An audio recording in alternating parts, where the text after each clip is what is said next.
آپ کے سامنے میں نے شروع میں سورہ حشر کی آیت نمبر 21 پڑھنے کا شرف حاصل کیا کہ اللہ تبارک و تعالی ارشاد فرماتا ہے لو انزلنا هذا القرآن على جبل لرأيته خاشعا متصدعا من خشية اللہ، اگر ہم یہ قرآن کسی پہاڑ پر اتارتے، اگر ہم یہ قرآن کسی پہاڑ پر اتارتے تو ضرور تو اسے دیکھتا جھکا ہوا پاش پاش ہوتا اللہ کے خوف سے۔ محترم ناظرین توجہ فرمائیں کہ قرآن پاک کتنی عظمت والی کتاب ہے، اور یہ اللہ تبارک و تعالیٰ کا کلام ہے جو اس نے اپنے محبوب صلی اللہ تعالیٰ علیہ وسلم سے فرمایا۔ نبی کریم صلی اللہ تعالیٰ علیہ وسلم 40 برس کے ہوئے تو آپ نے اعلان نبوت فرمایا، اور غار حرا میں قرآن پاک کا باقاعدہ سورہ علق سے آغاز ہوا، اقرأ بسم ربک الذی خلق سے،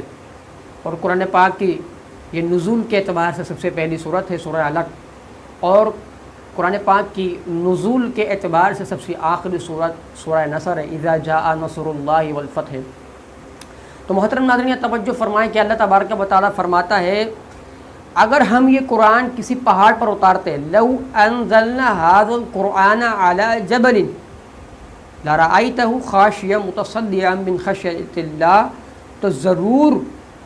تو اسے دیکھتا جھکا ہوا پاش پاش ہوتا اللہ کے خوف سے۔ یعنی پہاڑ کتنا مضبوط ہوتا ہے۔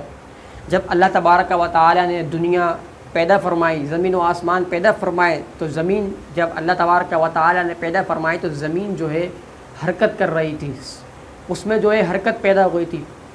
تو اس کو ساکن رہنے کے لیے، اس کو ساکن کرنے کے لیے اللہ تبارک و تعالیٰ نے پہاڑ کو پیدا فرمایا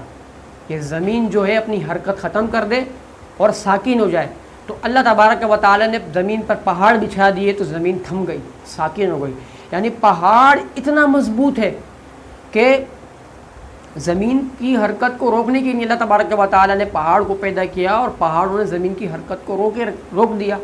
پہاڑ اتنا مضبوط ہے۔ اس کے بارے میں اللہ تبارک و تعالیٰ فرماتا ہے لو انزلنا هذا القرآن على جبل، اگر یہ قرآن ہم پہاڑ پر اتارتے تو آپ اسے دیکھتے، آپ اسے ضرور دیکھتے جھکا ہوا اور ریزہ ریزہ پاش پاش من خشیت اللہ، اللہ کے خوف سے۔ یعنی قرآن پاک کتنی عظمت و شان والی کتاب ہے، یہ اللہ کا کلام ہے، اور ہمارے آقا صلی اللہ تعالیٰ علیہ وسلم پر یہ کتاب نازل ہوئی۔ اندازہ لگائیں کہ ہمارے آقا صلی اللہ تعالیٰ علیہ وسلم کتنے قوی و طاقتور ہیں کہ پہاڑ جو مضبوط ہے، بہت مضبوط ہے،